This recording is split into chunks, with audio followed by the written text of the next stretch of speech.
Well, welcome back in, everybody, to another what promises to be a really good, of course, they're all good edition of the best damn golf podcast in the world. You know what I'm talking about, the 19th Hole podcast for golfers. I'm your host, Dennis Silvers. We've got a terrific show for you today, coming, of course, as always, from the beautiful Rigel Studios, right in the heart of the entertainment capital of the world. And that would be a very cold, chilly Las Vegas, Nevada. The weather here has been uncommonly cool, below freezing at night, frost delays on all of the golf courses. We had winds 50 miles an hour the other day. You know what? It's just not good golfing weather. So if you have a chance to get inside to hit some golf balls, do yourself a favor if you're in southern Nevada and do that. But anyway, hope the weather is good in your part of the country and that you have a chance to get out and play some golf. Speaking about playing golf, we've got a great guest on for you today. We often like to have top-notch golf instructors on the show to benefit your game as well as my game because they're always have great information, and our guest today is no exception. Let me tell you about our guest. She was an All-American at the University of Arizona, great school. Susie is an PGA teaching professional at a great facility called Ventana Canyon Golf and Racket Club. She's been there since way back in 1994, and that's located in beautiful Tucson, Arizona. Susie was voted as a top 100 teacher in America by Golf Magazine in both 2016 as well as 2019. She was named Teacher of the Year by the Southwest Section PGA chapter in 2012. Also named one of the top 50 teachers by Golf for Women magazine in 2011. A Golf Digest top teacher in Arizona in 2014. Susie has instructed players that are on both the PGA Tour, LPGA Tour, Canadian as well as Sumatra Tour. Susie played on the LPGA Tour, I think, for about 3 years, having played in 4 U.S. Opens and 1 LPGA Championship. Also was a very, very good mini tour player, I believe winning 5 events, which is no small achievement. Susie is also an author.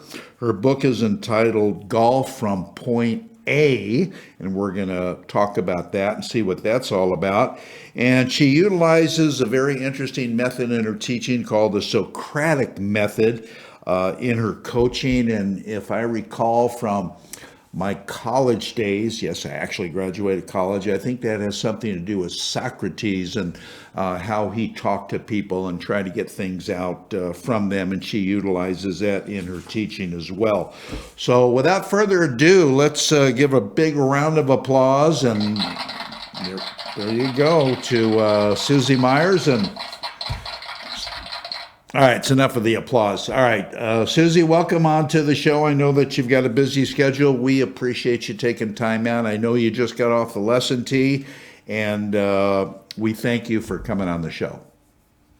Dennis, thank you for inviting me. This is going to be a fun hour to share ideas back and forth. You do a great job. I've watched some of your shows, and I'm really excited to be able to talk to you. Well, thank you very much. And I know that you had sent me your book. I have not got it as of yet, and I wanted to show it on camera. How the hell did you send it out, or did you send it out already? Did you put enough postage on it? You got the right address? I haven't gotten it. What's up? That's crazy because I sent it the day I told you I would. But, with Christmas holidays, you never know. Well, that's true. That's very true. But I'm looking forward to getting it. Susie, let me kick it off this way.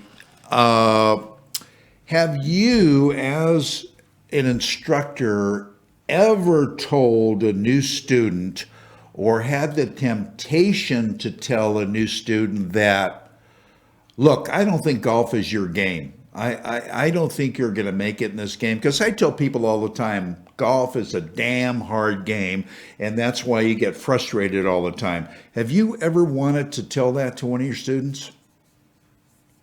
Well, I might have wanted to say that, but I would never say that because golf is really a game that anyone can play, and you can play with one leg, you can play with one arm. I've even been around a gentleman that lost both of his arms right below the elbow, and he was shooting 85. Um, you can play with a bad back. You can play when you're 5 years old. You can play when you're 95 years old. And so I think that you don't have to be good to play this game. You just have to enjoy the experience of playing the game and Yeah. be able to move the ball and know how to get around a golf course. And most people can do that. But Yeah. as we know, the golf courses are full of high handicap golfers. Yes. And this is a game for enjoyment. And we tend to make golf as an expectation that you have to do well. We watch it on TV and they're doing it so well. And we hold that as our standard. But that's not really what golf is for the masses. The masses want to play golf like they go skiing. They can fall down and still have a good time. We can, shoot a high number and still enjoy being out with our friends and having 4 hours out in nature and doing all of our problem solving out there and using our brain and using our bodies. Golf is so much more than playing well. Yeah, I agree with you, and I think that's well said. You're a former LPGA Tour player, uh, and you know what's evolving right now on the LPGA Tour with its players. Simply, my question to you, Susie, is: do you think the American ladies will ever dominate that tour again? Because I don't think so. Well, I never put anything as a never, but it doesn't seem like they are dominating now or will be in the near future.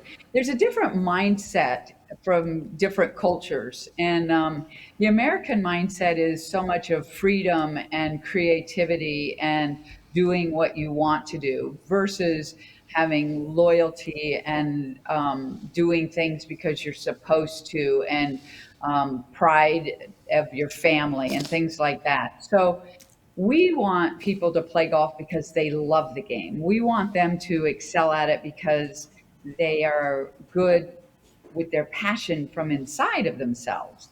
And I don't know about the LPGA tour where it's going in that realm, but it's pretty fun to watch them. They're very, very talented. Yeah, no, they do have a lot of talent, but it just seems that I don't know. Maybe to me, to be honest with you, I don't watch that much of the women playing, but the Asian players, the Koreans, people from different parts of the world seem to be maybe a little more driven as far as practice and motivation as opposed to some of the American players. But you never know that may turn around. Like so many former tour players like yourself, Susie, you made the decision to turn to teaching golf. Number one, what was your primary motivation for doing so? And secondly, with the game changing so much over the years, are you finding it easier or harder to teach? Oh, that's a good question.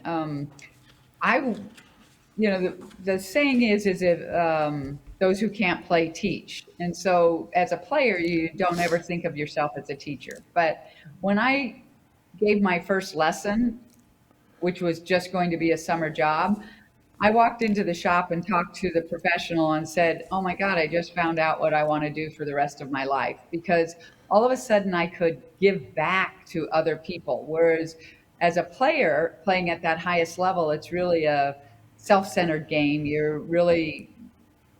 It's all about you. It's Right, when you go to bed, it's your workout, it's your game. right. And as soon as I started to help other people, I just exploded inside, and I had no idea that I was a born teacher. And is it more difficult to teach today? Not in my book. I find that I'm coaching people. I'm not coaching the game of golf. I'm helping people find their own potential wherever they're at. So I don't care if I have a brand new beginner or a tour player or a 20 handicapper. I'm into the person more so than doing the game the way it's like correctly. Everybody's like, well, what am I doing wrong? And I'm like, you're not doing anything wrong. You just have to develop. And golf is a developing game. It's not a right or wrong game. And just because you know what it's supposed to look like doesn't mean that you can do it, because you have to develop. Just like if you were taking piano lessons, just because I can listen to Beethoven and want to play it like that, you can't just play like that. You have to develop into it. So golf is a game that anyone can play at any level, and as long as they have the passion to improve and to get something out of it for themselves, that's what I love. Okay, well, I agree with you to some degree, but a lot of people want to improve. Every golfer I know on the planet wants to improve, but there's multitudinous ways that are keeping them from improving. And as you know, I have a lot of mental coaches on the show as well. And I ask them, can you be an elite player without having a good mental game? And when push comes to shove, if you have really good swing mechanics, yes, you can be a good player without a good mental game, or having as much self-confidence, say, as you would like to have your students have. Do you agree with that at all or not? Well, I think everything starts in the mind. So how you think is how you're going to produce things. So it's all mental. So even if you have a poor, quote, poor mental game, some people are negatively motivated. So they, beat themselves up and they play better. And that's not most people. Most people that are playing the game and excelling at it today have been working on exactly what I call point A, which is being in the moment, giving up the past, not Right. thinking about the future. I was just reading about Lee Westwood. He won a couple of events a while ago, and they were like, oh, the newfound Lee Westwood, he's got a new mindset. And he's like, I just don't care about anything that I just did, and I'm not worried about the future. And they're all working on the same thing, which is being in the moment. And that, when you're playing golf, is the most important thing. But if you're carrying baggage about how you missed the last putt, or the next hole's coming up and I keep hitting it into the water, those things definitely affect your body. And Right. when I watched Jordan Spieth putt when he was at the peak of his game, his mindset, in my opinion, I'd never talked to him, but in my opinion, was he was going to make every putt. He just saw it going in the hole. And when he didn't make it, it didn't bother him. He just went and made the next one. And when you can have a mindset like that, you're seeing what you want to have. But if you start to see the problems that are out there, if you start to see the hazards, if you start to see that your backswing is all messed up and you have to fix it, then your mind is in the wrong place. So I think people that even don't have a great mental game are still doing something that works for them if they're an elite player.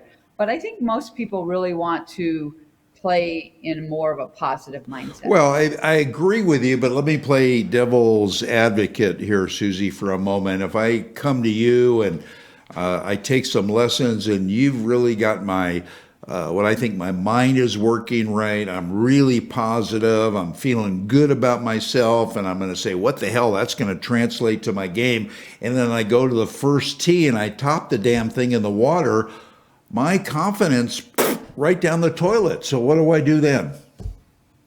Well, that's a word that I don't really talk or use, is the word confidence. Oh, I And thought you were going to say the word toilet. I'm sorry. Okay. All right. that's a common word. But Okay. Yeah.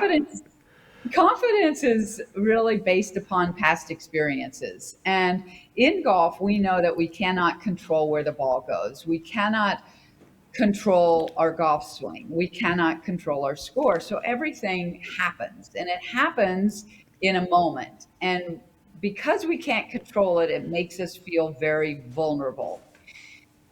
And if we base everything that we do in golf on confidence, we can lose our confidence or we can gain our confidence based on that past experience. I don't like that at all, because that's not controllable, because we know that every single shot in golf is different and no two shots are the same, and you cannot produce one good shot after another, there's going to be a mishit. So the word that I like to use is I like to have faith in myself. I don't care how many times I've topped it. I believe that I can actually make a good stroke and I can see that good stroke. And I'm not going to lose that belief in myself, even if the round isn't going well. So I don't lose my confidence. I just move Yeah. on to the next point A, which is a brand new beginning, give myself the idea of what I want, and then I go forth. So a friend of mine was leading a tournament going into the second day, and he tripled the first hole. And he said, if I didn't understand that every shot is a brand new beginning, and I can start over and regroup and not carry that burden with me, he said, I would have just collapsed after that triple bogey. I would have said, I've lost it. I can't go on.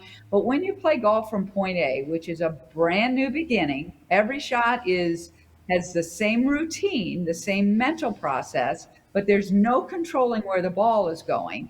And every shot is an opportunity to do your best. So he gave up on that triple bogey. He kept playing.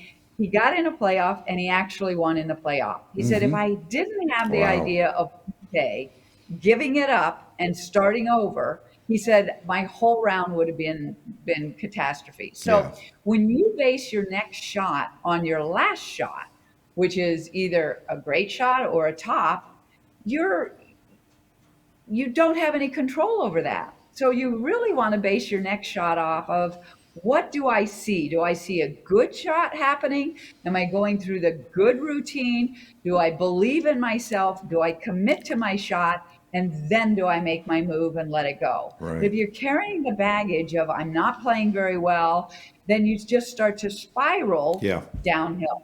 Yeah, that's true. That's true. All right, Susie, we're up against a break. Stay with us. We are going to take a short break, and when we come back, we're going to have more of a very interesting conversation with our special guest, Susie Myers from Tucson, Arizona. Back with you right after this.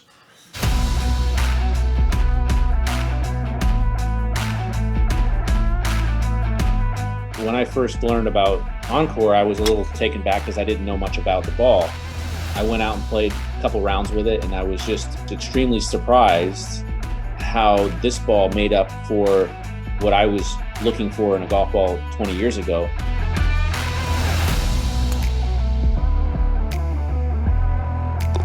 It's a very straight ball. It launches a little higher than other balls that I've used, which is ideal for the tour because we're playing firm and fast greens. A lot of the balls do fly very similar, but this ball reacts so much differently around the greens and inside 100 yards than any other ball I've ever played. The combination of this ball is the best ball that I've ever played.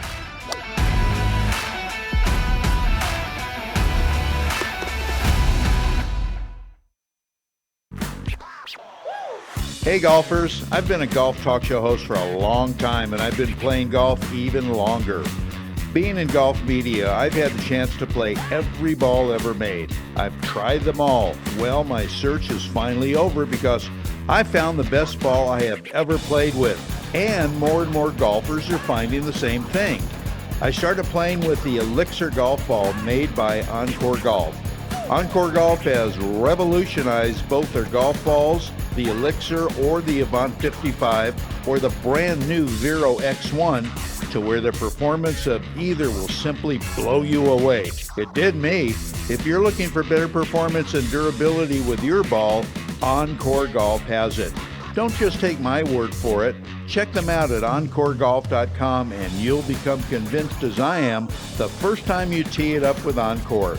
It's the best performing ball for the price.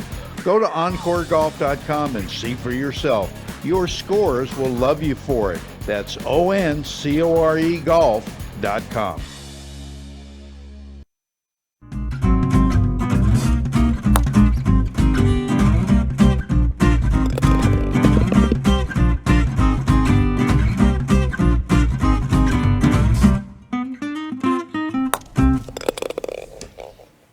All right, we're back with more with our special guest, Susie Myers, who's the teaching professional at a great facility, Ventana Canyon Golf and Racket Club in Tucson, Arizona. And Susie, I read that in your teaching, you look into a person's self-esteem. Uh, First of all, do you see any difference in general between the self-esteem of men students as opposed to women students? And secondly, what if somebody comes to you that has a low self-esteem for whatever reason? How much of a challenge is that for you in kind of getting them over the hump, so to speak? Well, we do know that thoughts affect our body. And so how you think affects how you move. And if you believe you can, you actually have a chance. And if you believe you can't, you really can't. So the idea is to clean up the way that you think about whatever you're thinking about, and whatever you're thinking about changes. So in golf, if you don't believe you're a good putter, then you really don't set yourself up ever to be a good putter.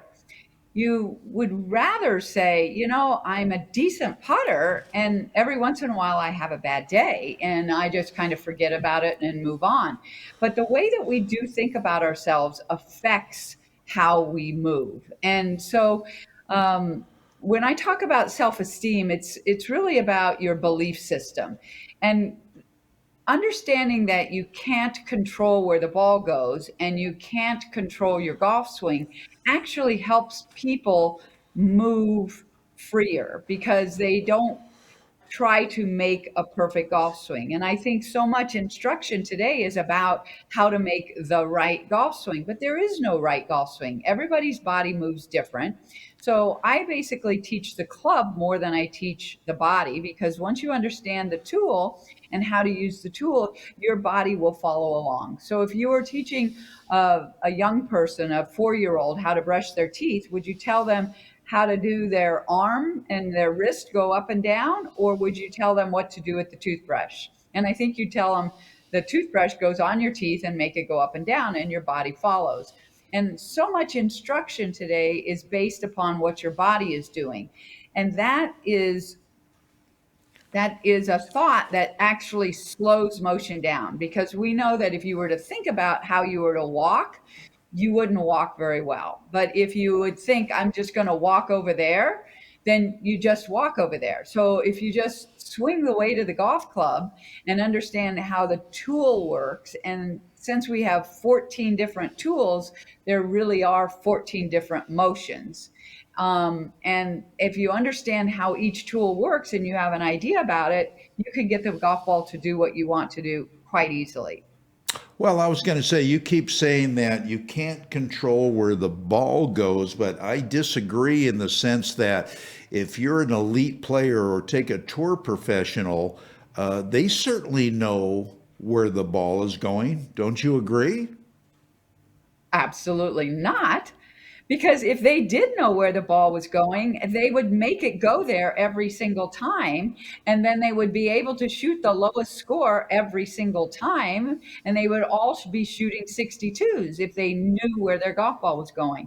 But when they stood on the tee at the Ryder Cup, on the very first tee, they were hoping to get that ball down the middle of the fairway. Yeah, Yes, they right. visualized it. Yes, they committed to it. Yes, they made their stroke, and some of them made the fairway and some of them didn't. These are the best players in the world. If the best players in the world cannot direct their golf ball exactly, then neither can you.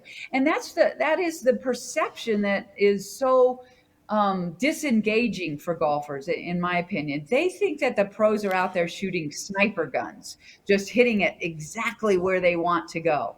But they're really shooting shotguns, which is in a dispersion. And the Hmm. ball's going to go somewhere in that place. But Right. it doesn't mean that it's going to go in the fairway. If they did, they'd never miss a fairway. And we know they do. And we know that, a while ago, Zach Johnson at Tigers tournament at Sherwood, last hole, he's pitching to the green and he hits it in the water.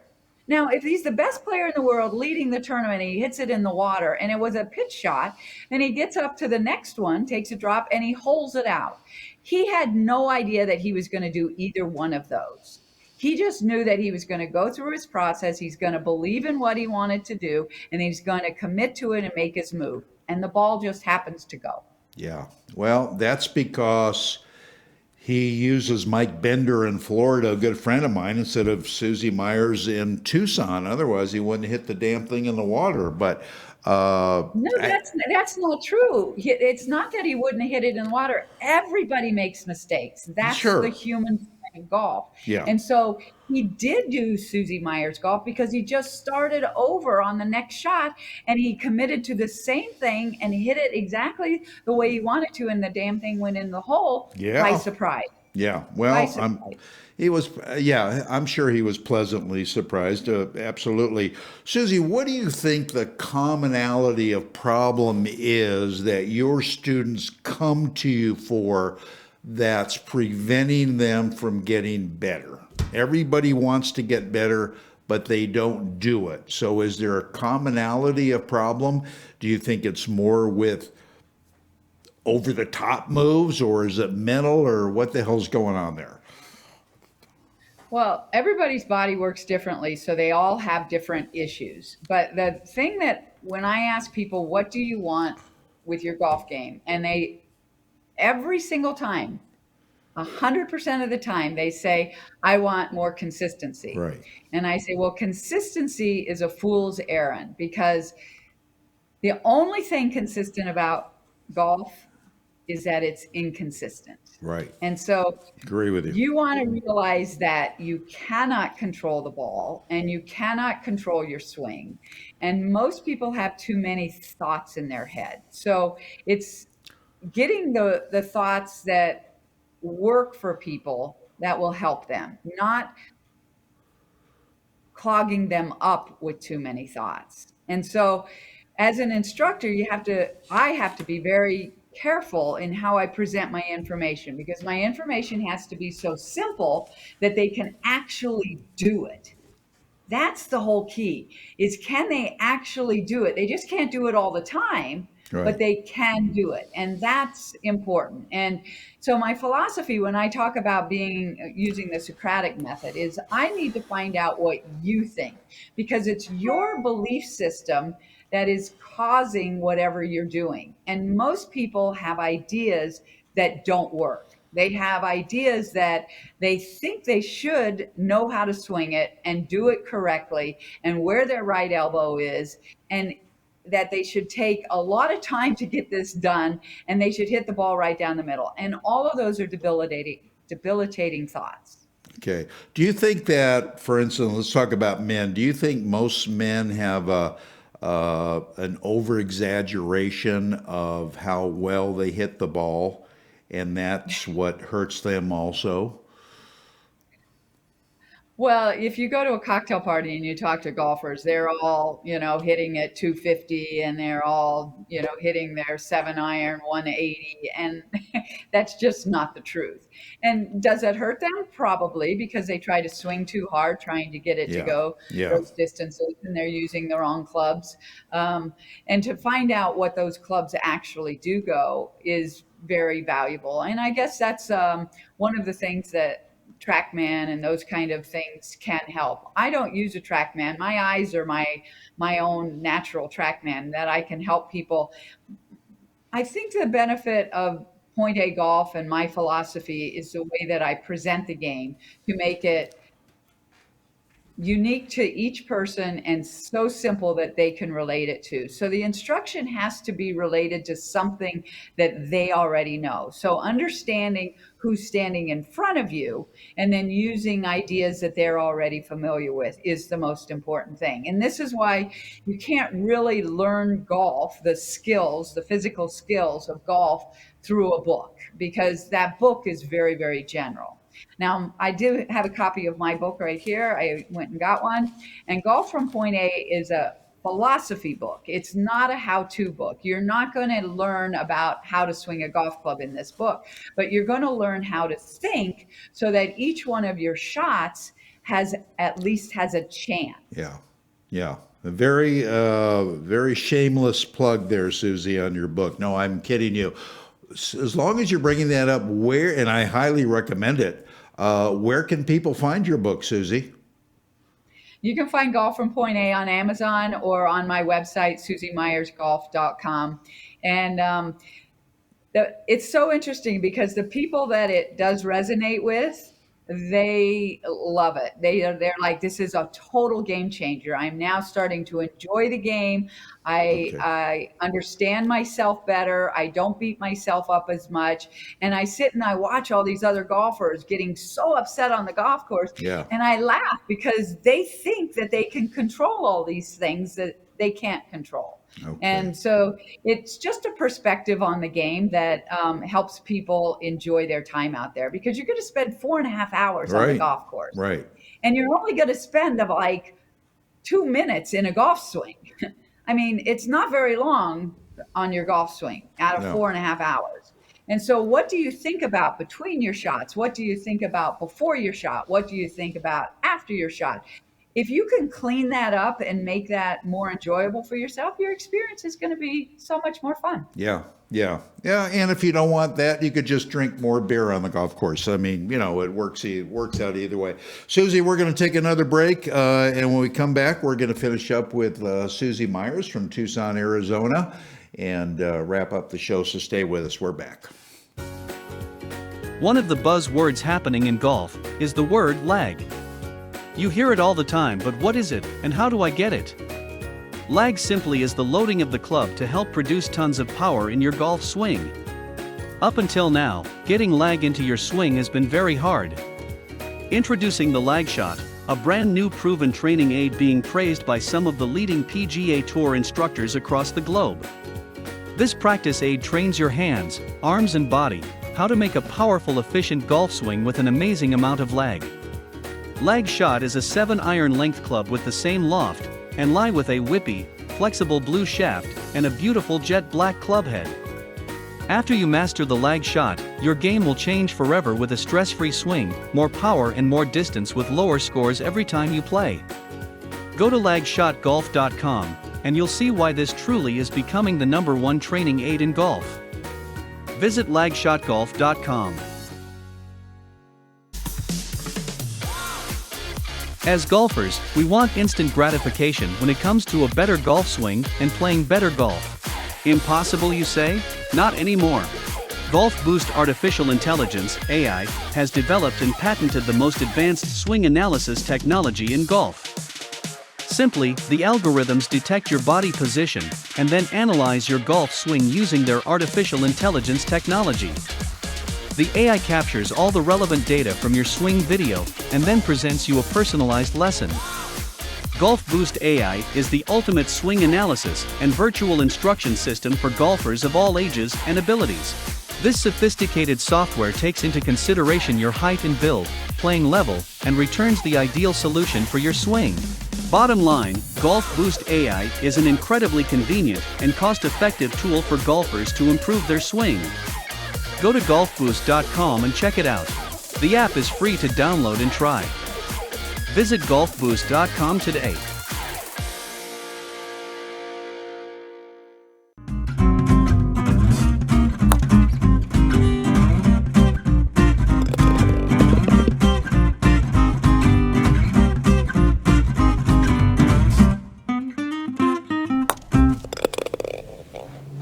All right, continuing our discussion with our special guest, Susie Myers. Susie, what was the motivation for you to write your book, #1? And secondly, will there ever be a point B in another book, maybe? Or there's not going to be a point B, it's just going to be point A and screw it, leave it there? Well, the motivation was to understand that everyone has a golfer inside of themselves, and all it needs to be is developed. And I talk a lot about the marvelous you, and the marvelous you inside of you knows things that does not need to be instructed. We know distances, we know feels. And so I do a lot of sensory training, being able to feel the club, feel the club head.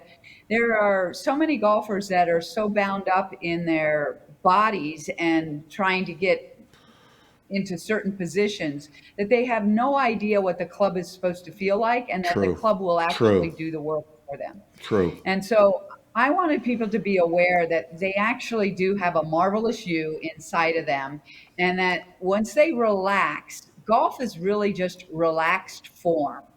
And when you can do golf in a relaxed form, yes, there is a form to it. Yes, there is a dance motion. And yes, there's this energy that flows from the body out to the end of the club into the ball. And all of that is actually done quite peacefully. And people don't realize that. They're out there trying to hit golf balls. And that's not what golf is about. It's really about making a movement and allowing the club to move through the space where the ball is, and the ball will react to it. And then you can make subtle adjustments, because the marvelous you inside of you can do that without a lot of technical mumbo jumbo in their head. I like So that. I like whether that. point Marvelous me. I like that. I like that, Susie. Yeah, the marvelous me is wonderful, because you don't need to know how many feet the basket is up to shoot a basketball. You don't need to know how many feet you have in a putt. You just look at it and you allow your body to just flow. And it's just amazing when you give up trying and get into the allowing state. So I have three words in point A and three A words. I have first, you have to be aware. You have to be aware of how you're feeling and everything on the outside. You have to be aware that you can allow your body to move. Yeah. You have to be aware that your emotions are in a good place or in a negative place, so that you can make changes if you want to. Then you want to accept where the ball is, because you can't change it. And everybody's so mad about the ball. It should have been over there, and it should have been Yeah. here, and I should Yeah. have done this. They're living in the past, but accept it. That's where the ball is. Now let's move forward in a state of allowing, not in a state of trying. Because when we try too hard, we know in golf, the harder I try, the worse I get. So if you That back it true. up a little bit and go into an allowing state, relaxed form, and allow the club to do the work, you're going to enjoy your game so much more. Yeah, probably so. Does your philosophy, well, speak, let me back up. How did you get involved in the Socratic method? Are you a big fan of Socrates or what? The Socratic method is really driving or drawing out of people what they know. And that's what I mean, is that I draw out of people their belief systems to understand why they do what they do. And once they understand what their belief systems are that either hurt them or help them, then we can actually work with that. So most people have this idea that they're going to hit the ball, but when we hit things, we stop. And that's what people are Yeah, doing at the golf ball. They hit the ball. If true. you can help them understand that there is no ball there, the motion has a beginning and an ending and nothing in the middle, and we just make the motion and the ball gets in the way, I it's a like that. much healthier belief system. So Yeah, the Socratic method is helping people understand the ideas that are hurting them, and helping them understand new ideas to develop those and to think about that. I agree with that. I agree with that. Just kind of let the ball get in the way of starting stuff. No, that was very good. On the other hand, Susie, would you have the same message to a tour player as you would to a 25 handicapper? So I've been coaching with Point A philosophy for so many years, and I've worked with two PGA Tour winners, and one I worked with for 15 years, and Hmm. one I worked with for 4 weeks. And the one that I worked with for 4 weeks, is he came to me as a champion. He was like a stallion. He just didn't know it.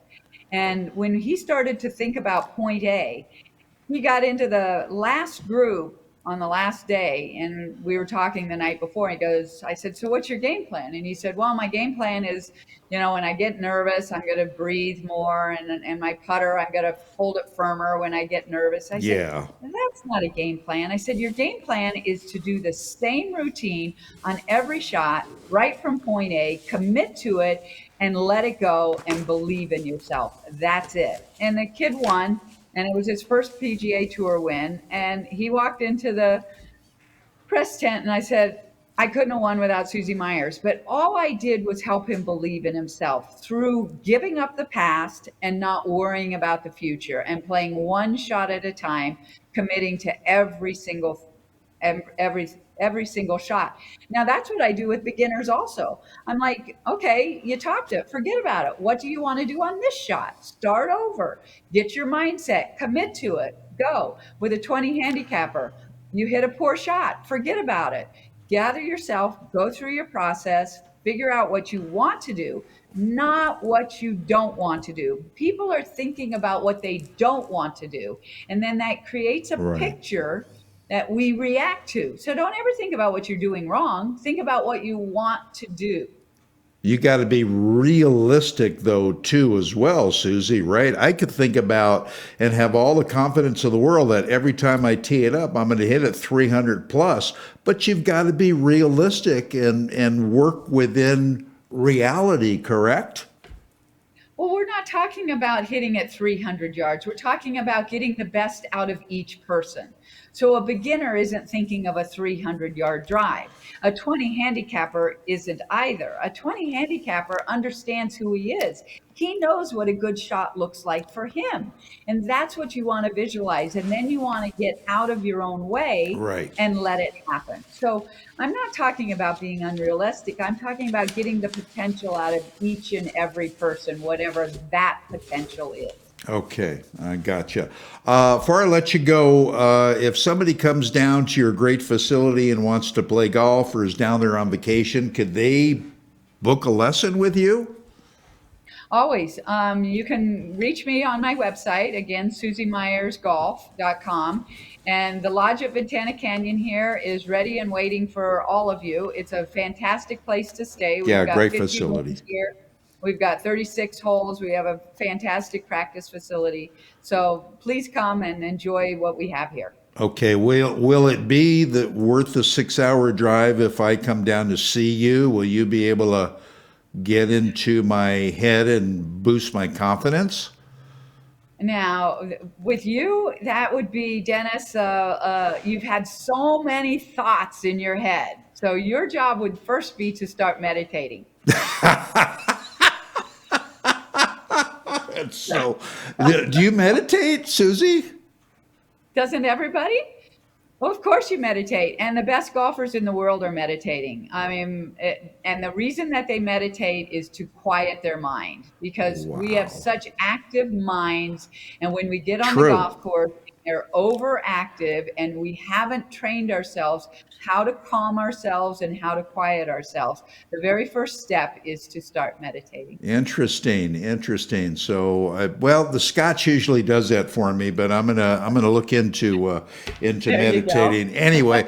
Susie, I want to thank you so much for coming on the show. I know that you're busy. It was absolutely great. I know you're very successful with the people that you do teach, and that's why you're so busy, and that's why you're a top 100 teacher.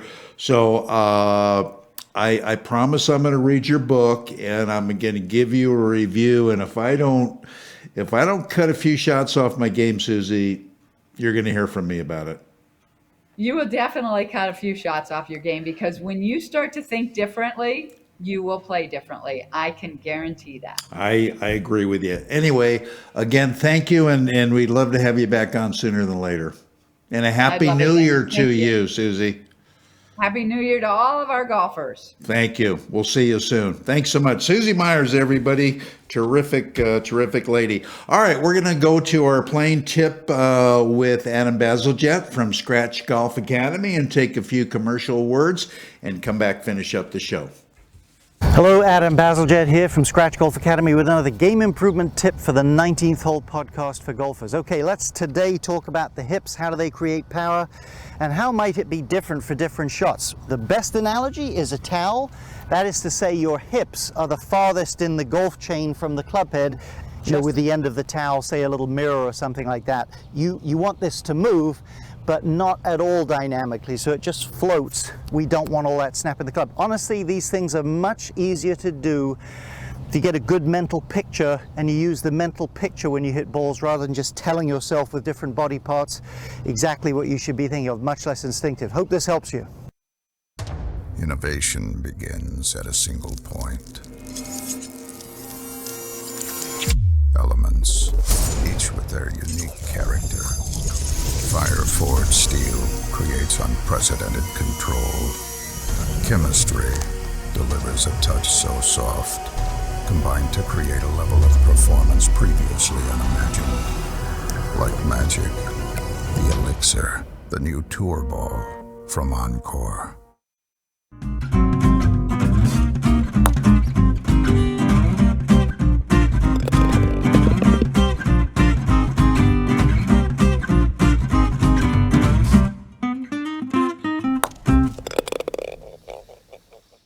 All right, that's going to wrap it up for this edition of the 19th Hole podcast for golfers. Hope you enjoyed the show. And Susie Myers was a terrific guest, obviously a very, very good teacher. And we want to take this time to wish everybody a very, very happy, healthy new year. And hoping that your golf game in 2022 is going to get better, and hopefully through our shows, which on YouTube or Facebook Live or Apple App, Google Play, Roku Television. Please give us a like. Please subscribe if you have the opportunity to do that, and we appreciate it. So we'll see you back next week, same place, same time in 2022. So Happy New Year, everybody.